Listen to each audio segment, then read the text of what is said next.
দর্শক, আজকে আপনাদেরকে দেখাবো বাংলা সিনেমার একসময়ের জনপ্রিয় খলনায়ক রাজীব সাহেবের গ্রামের বাড়ি। কাকা, আসসালামু আলাইকুম। ওয়ালাইকুম সালাম। কেমন আছেন কাকা? আলহামদুলিল্লাহ। জি কাকা, আমরা ওই যে আসছিলাম ওই যে বাংলাদেশের চলচ্চিত্রের খলনায়ক রাজীব সাহেবের বাসায়। জি তো তার বাসাটা আমরা দেখতে পাচ্ছি, এই যে টিনের দোতলা ঘরটি। তো উনি কীরকম ছিল, লোক হিসাবে কীরকম ছিল? লোক যথেষ্ট ভালো ছিল, তার কথা কেউ খারাপ বলতে পারবে না। কিন্তু বাংলা সিনেমায় তো আমরা দেখতে পাইছিলাম যে উনি ভিলেন ছিল, ওনার চারিত্রিক দিক থেকে খারাপ ছিল, কিন্তু এলাকায় কীরকম ছিল?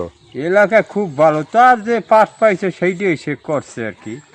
তার কথা কেউ খারাপ বলতে পারবে না। মানে সিনেমার ভিতরে একরকম আর বাহিরে অন্যরকম। অন্য রকমের ও আচ্ছা আচ্ছা। এলাকার মানুষের জন্য উনি কিছু করতে পারছে? অনেক, এই রোগটা তো সে করছে।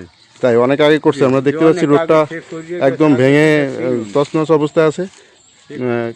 তার বাড়িতে কে কে থাকে এখন? বাড়িতে তার ছেলে আছে, তার পরিবার আছে, পুতুর বউ আছে। ছেলে কয়টি? ছেলে তার দুইটি। দুইটি না?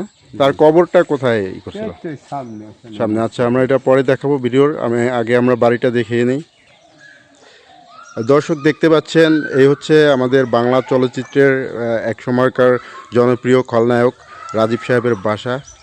তো তিনি যতদূর জানতে পারছি এলাকার ভিতরে যে খুবই একজন ভালো লোক ছিল, এলাকাবাসীর জন্য অনেক কিছু করছে। সামনে রাস্তা সহ প্রত্যেকটা ধর্মীয় অনুষ্ঠানে সে সহযোগিতা করছে সবাইকে। তো তার এখন স্মৃতি হিসাবে বাড়িটা, গ্রামের বাড়িটা পড়ে আছে। সে এখন পরপারের উদ্দেশ্যে চলে গেছেন। তো আমরা একটু পরে তার কবরটা দেখানোর চেষ্টা করব আপনাদের।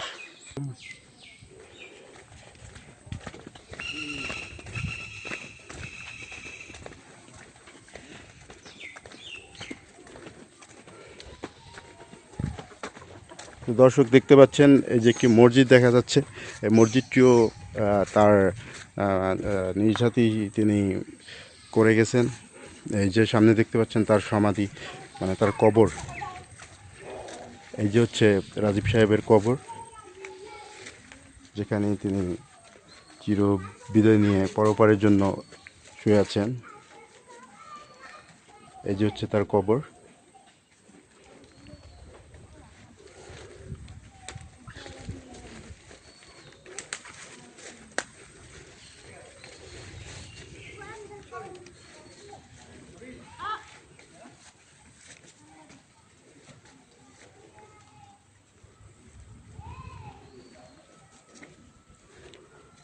এটা হচ্ছে রাজীব সাহেবের কবর, আপনারা দেখতে পাচ্ছেন।